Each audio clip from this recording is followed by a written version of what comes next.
नमस्कार दोस्तों। आप सबका स्वागत है मेरे इस YouTube channel Janata Janardan with Y के लिए। आज सुबह एक टॉपिक बनाए थे जिसका जो टॉपिक था वो था समानता का अधिकार। क्या भारत में समानता का अधिकार है? कमेंट के माध्यम से बहुत सारे लोगों ने बहुत बढ़िया बोला और दो तीन बड़ा अच्छा टॉपिक उन लोगों ने सजेस्ट किया जो शायद छूट गया था। और मुझे भी लगा कि हाँ वाकई इसको भी इसमें ऐड ऑन करना चाहिए, पार्ट 2 बना के इसी को कंटिन्यू करना चाहिए। तो उसी टॉपिक को आगे कंटिन्यू कर रहे हैं पार्ट 2 करके कि क्या भारत में समानता का अधिकार है। सब कुछ तो सुबह सुबह में बात हो ही गई थी। एक बात 498, ठीक। शादी होता है, अगर लड़कियों के साथ कोई घटना घट जाए बहुत दुखद, सारे लोग दुखी होते हैं, इसमें कहीं दो राय नहीं है। बल्कि मन में ये पीड़ा आता है कि साला कैसे लड़के वाले हैं कि लड़की के साथ ऐसी घटना कर।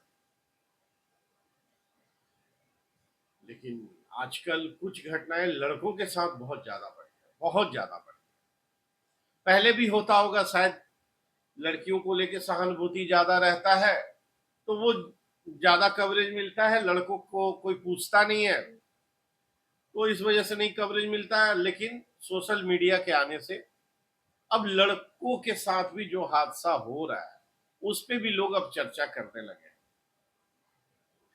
बहुत बार ऐसा 498 केस का ऐसा यूज किया गया, एक दो नहीं हजारों केस है जिसमें लड़की उठी, वकील समझाया, 498 लगा दो। साला बूढ़ा माँ बाप देवर ननद कोई साला वहां रह रहा हो नहीं रह रहा उससे मतलब नहीं है, सबका नाम डाल दो, सब दौड़ेगा साला। अच्छा साहब भी बहुत ज्ञानी आदमी, उनको ये नहीं समझ में आता है, या पुलिस वाले भी इतने ज्ञानी कि जब वो एफआईआर लिखते हैं 498 का दायर करते हैं लड़की के कहने पे, तो वो इंक्वायरी करने के बजाय उनको लगता है कि अरे साला ये तो बहुत अच्छा हो गया, चलो माल तो चूसिए लेंगे। अब जरा सोचिए, बहुत बारी ऐसा घटना हुआ 498 के केस में कि एक तो मेरे दोस्त मेरे मित्र के साथ ही एकदम साक्षात देखने को मिला। मतलब उसके पापा को उम्र हमको लग रहा है कि रिटायर हो गए थे 62 63, और वो बेचारे चल भी नहीं पाते थे, उनका हेल्थ मतलब ऐसे लगता था कि 30 35 किलो वजन रहा हो। लड़के की माँ पे केस, जो सोशली बहुत अच्छी, सबसे मिलना जुलना, हंसमुख, हाल चाल पूछना, व्यवहार में सबसे सुंदर, कभी उनका कोई शिकायत नहीं रहा जिस कॉलोनी में हम लोग रहते थे। 498 का केस लड़की बड़े आराम से लगाई कि ससुर जो है वो हमको तकिए से मेरे हमको जान मारने का कोशिश किया, नाक मुंह को दबाया तकिए से। कौन? ससुर। वजन 30 35 किलो, शरीर का सब मांस ढीला हो चुका है। जैसे किसी को शुगर हो जाए तो कैसे 40 साल का भी आदमी 70 साल का दिखने लगता है, वैसे उनका एज 60 62 साल रहा होगा। और चूंकि फिजिकली वो कभी भी हेल्दी रहे नहीं तो उनका हेल्थ और डाउन हो गया। उन पे ये एलिगेशन लगाया गया कि वो हमको तकिए से दबा के मार रहा है।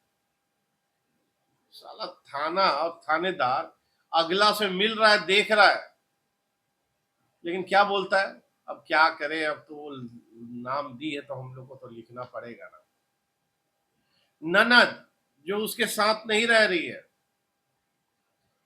कहीं दूर, जिससे आना जाना कभी 2 साल 4 साल पे होता होगा, फोन पे बात होता होगा, उस पे इल्जाम, हमको मारी। मेरा देवर जो साथ में नहीं रह रहा है, कहीं नौकरी कर रहा है बेचारा, उस पे एलिगेशन, कुछ भी कोई चर्चा नहीं। ये साला 498 का मिसयूज हो रहा है। लड़का, अब तो कितने सारे लड़के सुसाइड किए। एक तो आईएएस था बक्सर का लड़का, ब्राह्मण लड़का, वो सुसाइड कर लिया। उनके घर वालों को कुछ नहीं हुआ, कोई जेल नहीं गया भाई साहब, कोई जेल नहीं गया। आज राजा रजवंशी या कोई नीलम ड्रम एक आध केस में कहीं वो लोग जेल गए हो, 90% केस में लड़कियां केस लगाने के बाद, कोर्ट में हार जाने के बाद भी ना कोर्ट कभी पेनाल्टी लगाने का सोचता है, ना ही कुछ। जज साहब ना अपने आप को न्यूट्रल बताते हैं और कभी ये नहीं सोचते हैं कि ये इतने साल तक ये पूरा परिवार, लड़का परिवार प्रताड़ित हुआ, तकलीफ में रहा। अगर फॉल्स हो गया केस, लड़की की तरफ से हर्जाना दिलवाओ, पेनल्टी होना चाहिए ना।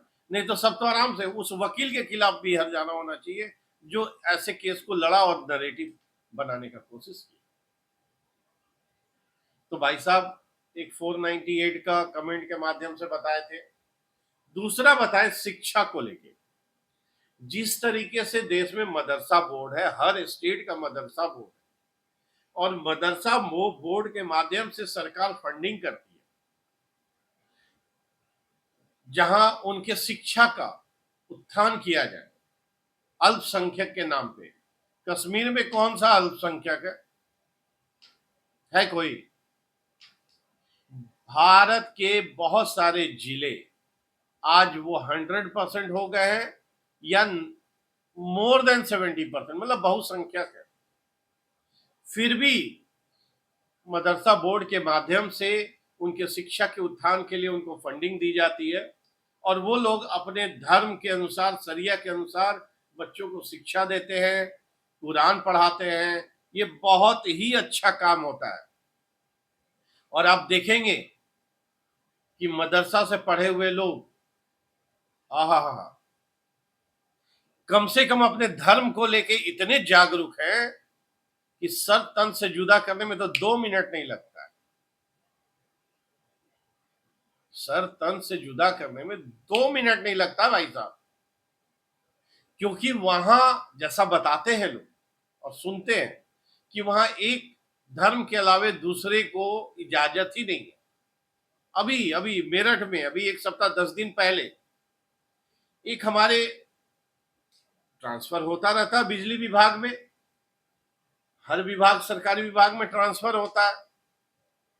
नहीं, मेरठ नहीं, और मथुरा, अरे मथुरा, मथुरा की बात है। राधा राधा रानी, मतलब वहां जब उस डिपार्टमेंट में वो जनाब गए तो राधा रानी का फोटो लगा हुआ है। विष्णु भगवान चूंकि बिजली विभाग से जुड़ा हुआ है, विश्वकर्मा जी का फोटो, वो मुस्लिम कम्युनिटी से थे, इंजीनियर साहब थे। जैसे ही गए, जब उनका नजर पड़ा तो उनका खून खौल गया। अब खून खौल गया, फोटो उतरवाए, फेंकवा दिए कूड़े में, रखवाए नहीं, कूड़े में फेंकवा दिए भाई साहब। देखिए देश कितना सहिष्णु है, कितना बढ़िया, कोई सर तन से जुदा नहीं। लोग उठे, जाके FIR किए कि भाई ये इस तरह से लगा हुआ था और एक धर्म विशेष के एम्प्लॉई आए और उन्होंने ऐसा काम करवाया, उस पर एक्शन हुआ है। लेकिन जरा सोचिए कि हमारे धर्म के, हम जिस धर्म को मानते हैं भाई, उसका भी तो सम्मान होना चाहिए ना, उसका भी तो इज्जत होना चाहिए ना। हम लोग जैसे सबका सम्मान करते हैं, सबका इज्जत करते हैं, तो हम भी उम्मीद करते हैं कि हमारे भी धर्म का सम्मान होना चाहिए। आप लोग कमेंट के माध्यम से बताएं, जो अपने आप को बहुत पढ़ा लिखा और ये मानते हैं कि नहीं नहीं भाई, हिंदुओं में तो बड़ी कुरीति है, बहुत बुराई है, जात पात में बटे हुए हैं। जितने मोदी विरोधी हैं वो भी बताएं कि हिंदू, मतलब हिंदू छोड़िए, मदरसा बोर्ड के अलावे देश में और कोई ऐसा बोर्ड है जो धर्म के लिए, धार्मिक शिक्षा देने के लिए सरकार फंड करती हो? आज का ये सवाल आप लोग के बीच में ये छोड़ के जाते हैं। आप लोग जरूर कमेंट के माध्यम से बताएं, ज्यादा से ज्यादा बताएं, अच्छा लगेगा। वीडियो को भी खूब वायरल करें, ये लोगों को के पास जाना चाहिए, चर्चा का विषय बनना चाहिए कि जब देश में संविधान बोलता है समानता का अधिकार होना चाहिए, तो इतना बड़ा भेदभाव इस बड़े बहुसंख्यक के साथ क्यों किया गया कि एक पक्ष को तो आप मदरसा बोर्ड बना के उसको फंडिंग देके उसको आप अपने कुरान, अपने धर्म के बारे में बताने का बहुत अच्छा व्यवस्था की, बहुत अच्छी बात है, होना चाहिए कि ये बहुत अच्छी बात है। बाकी लोगों का क्या कसूर? आप बाकी लोगों के लिए कौन सा बोर्ड बनाए जहां पे सरकारी फंड आप देते हैं और वो लोग अपने देवी देवता ग्रंथ अपने बच्चों को पढ़ाते हैं। चलिए, ये दो मुद्दा छूट गया था। कमेंट के माध्यम से लोग बोले कि आप इस पे भी वीडियो बनाइए, जरूर डालिए, तो लगा कि इस पे बना देना चाहिए।